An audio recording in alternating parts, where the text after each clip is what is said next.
What's happening, guys? It's Mike at Mike's Little Dragon Channel. We are at the halfway point between One World Under Doom.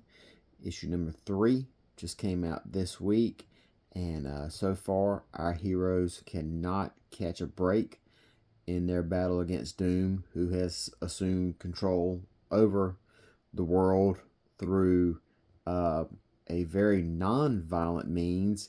In fact, we find out in this issue, he has assumed control over the world simply because he has just given every world leader what they want. And he has provided and given everybody what they want. So he has taken power over just by giving the masses what they want. So that is the kind of overwhelming theme of this issue here. That is the big revelation of how Doom has attained power. In this issue, the Avengers have teamed up with a new form of the Masters of Evil. It's that old trope where the villains and heroes have to team up to fight a common threat, and that common threat for the villains is Doctor Doom here. It's a strong issue, especially for the halfway point. And when I sit and think about previous events, the summertime events, I can't really think of one that's like this. One in which it deals with, we can't just punch out Doom. We can't just trick him into, saying his magic word or whatever it is and defeating himself. This is a very aptly titled name for this chapter, The Devil We Know. Doom has so ingratiated himself to the leaders of Earth and to quite a huge segment of its population. They are very reluctant to see things the way that the Avengers are seeing Doom. So that's kind of the big hook for this event here. How the Avengers know that Doom ultimately has some sort of grand master plan, but nobody will listen to them because everyone is just living. This is an incredible shot. Because everyone is just living in the now and they're getting everything they want right now.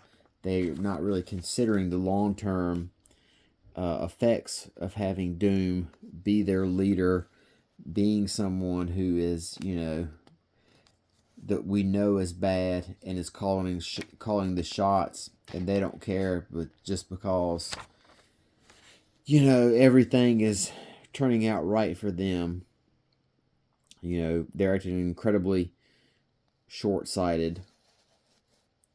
And so this is the page right here where the reality sets in of what Doom has done to, assume power.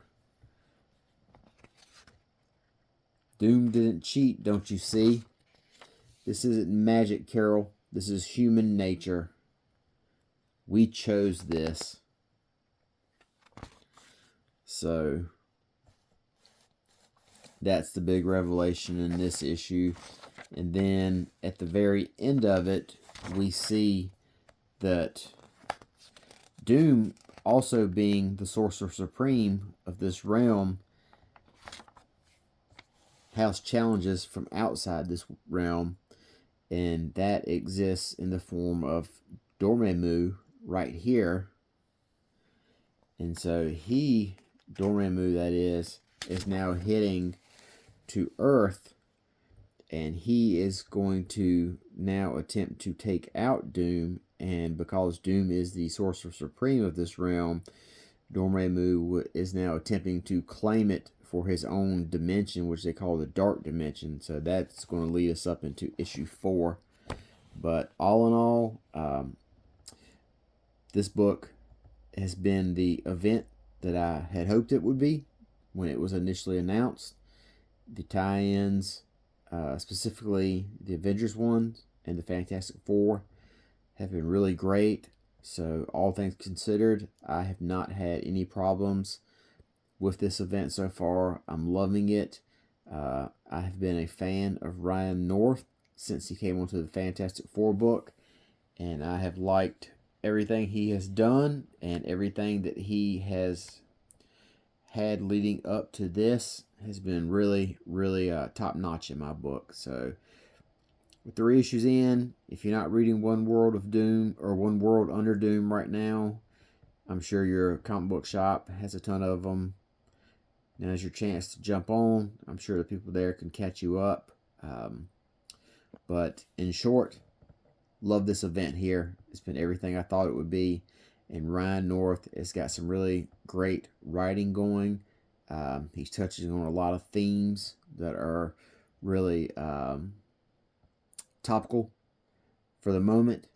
And he's exploring those through the lenses here of Doctor Doom and the Avengers and the people of the Marvel Earth. And as what Marvel has always said, this is the world outside your window. So until next time, we'll talk to you guys later. Bye-bye.